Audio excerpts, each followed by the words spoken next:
and I was able to go overseas, see Amar, see my family over there, and watch him play, which was awesome. And then kind of got back to work in Minnesota. I spent some time in Atlanta with my dad, really locking in and working on my body, but also kind of just a lot of things I wanted to improve my game.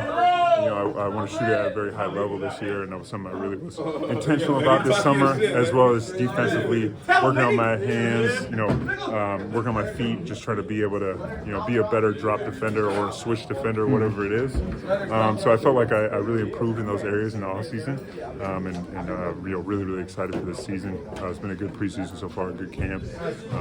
Working on a lot of things, but I think I've been able to show in the opportunities I've gotten, some of the things I have worked on, and where I've improved and taken steps, and I'm going to continue to show that as opportunities come. Obviously with the catch rate and everything, that opens up a lot more opportunity for myself. So it's what I've been working for and preparing for. So I just got to be ready when coach calls my name and try to take advantage of any opportunity I get. Yeah, I was talking to coach right before the game, asking about switch and drop, if he had any preference where he wants you. He said pretty much you're improving at everything, and he mentioned your three-point shooting is like a big emphasis on that. Do you expect to play more now that Cat is gone? I mean, it's like almost like deficiency of big men now. Yeah. Where when he was around, it was abundance. Yeah, absolutely. I mean, when you look at the depth chart, obviously, I take a big step up when Cat, someone of Cat's stature leaves. He's such an important player, obviously a center, and does a lot of really good things on the court, stretching the floor, probably the best big man shooter in the game right now. Obviously, he has big shoes to fill, figuratively and literally, he has a size 20, so he has big shoes to fill. There's definitely, that means a lot more opportunity possibly for me. The path to opportunity is a lot, shorter than it was before. Kind of a lot of things had to happen for me, to get in the games, last year and the year before. But now, obviously, that it's a little bit, shorter and easier to get to that type of playing time. So, I know what that means for me, and that means I got to be ready for it and prepared when I go out there. And like I said, just try to take every single opportunity and turn it into positive and take advantage of it. No matter if it's tonight 9 minutes, at the end of the game, or yesterday, yesterday 17 minutes or whatever, 20 in the first game. Like any type of opportunity I get on the floor, I got to take advantage of it, show what I can do, make the most of it, and that's my mindset going into this year, as it is every year.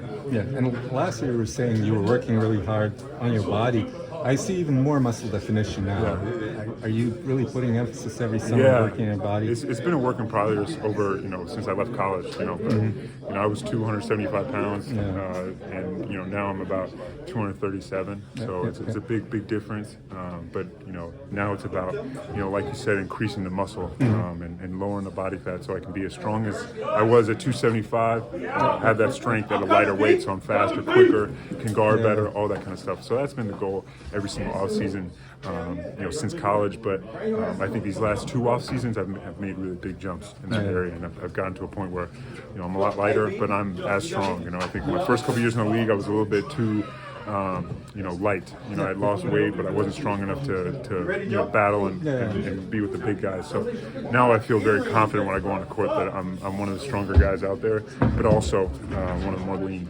Yeah. As far as national team, obviously nothing happened this year.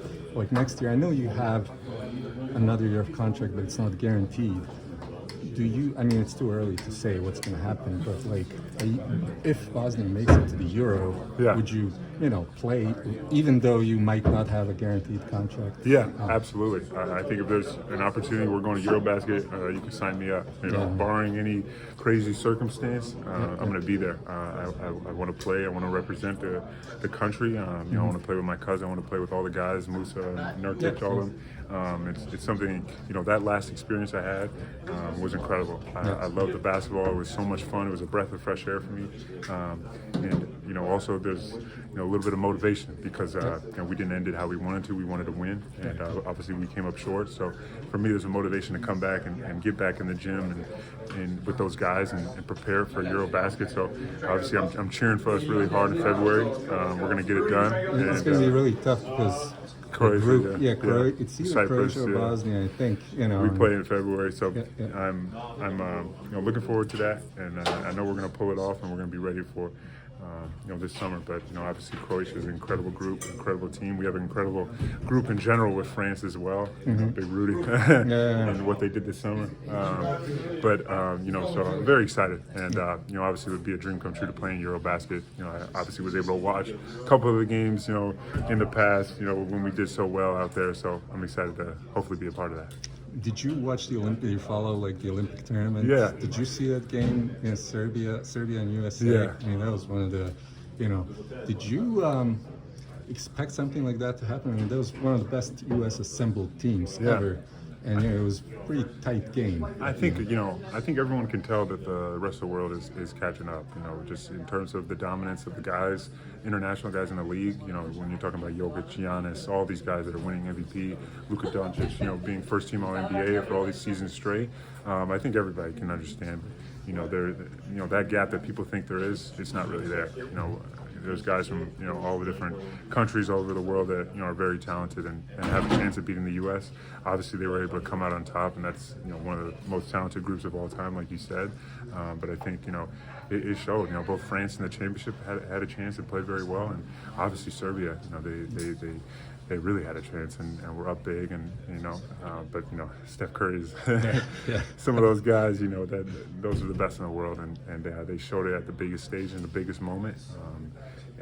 But I think it's continuing to be an improvement of the competition from everybody. There's so many countries, South Sudan, everybody is stepping up and improving, and that's just exciting for the world and the Olympics in general, and all of that kind of international basketball. It's a lot of fun, and now it's never just going to be giveaway. Everyone has to compete every single night, no matter who you're matching up against. So.